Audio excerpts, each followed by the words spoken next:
Barabanki genius coaching के माध्यम से टेट सीटेट के संस्कृत से संबंधित सभी भावी देश के अध्यापक अध्यापिकाओं का होगा सपना साकार, क्योंकि जीनियस प्लेटफॉर्म आपके साथ है और मैं आप लोगों को बेहतर दूंगा संस्कृत का प्रशिक्षण।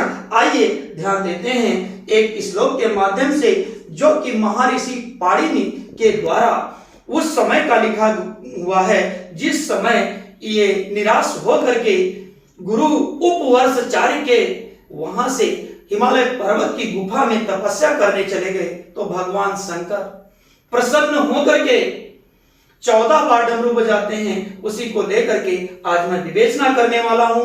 आप सभी का हर घर होगा एक शिक्षक और आप सभी का सपना होगा साकार, क्योंकि बाराबंकी जीनियस कोचिंग है आपके साथ। आइए ध्यान देते हैं कि लिखा हुआ है, नृतावसानी नटराज राजो ननाद ढका न पंचबरम उद्रात कामा सनकादिशितान एतद् विमर्शे शिवसूत्र जलम एतद् विमर्शे शिवसूत्र जलम।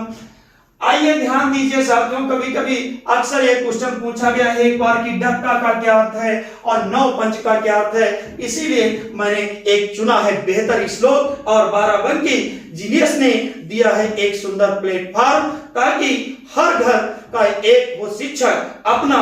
आइए ध्यान देते हैं, नृतावसानी, नृत्य के अवसानी माने बात।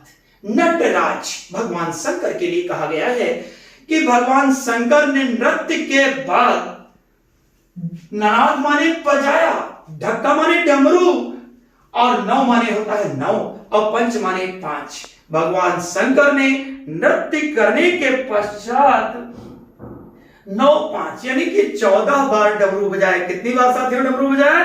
14 बार। और उदत्त कामा सनकादि सिद्धान यानी कि सनकादि का उद्धार करने के लिए भगवान शंकर ने नृत्य करने के पश्चात 14 बार डमरू बजाया और इसी से महर्षि पाणिनि ने 14 सूत्रों की रचना की, अर्थात इन्हें शिव सूत्र जालम कहा जाता है, माहेश्वर सूत्र कहा जाता है, वर्ड सम्मानाय कहा जाता है। प्यारे साथियों, ये बेहतर श्लोक है और इससे कभी कभी क्वेश्चन नहीं अक्सर पूछा जाता है कि नृतावसानी का मतलब क्या होता है, तो नृत्य के पश्चात, और जबकि नटराज राजों का अर्थ होता है भगवान शंकर, और जबकि ननाद का मतलब बजाया और ढक्का माने डमरू और 9 पंच का मतलब होता है 14 बार। तो इसलिए आप लोगों के साथ अब कोई समस्या नहीं रह जाएगी। इसी के साथ मैं इस श्लोक को देता हूं विराम।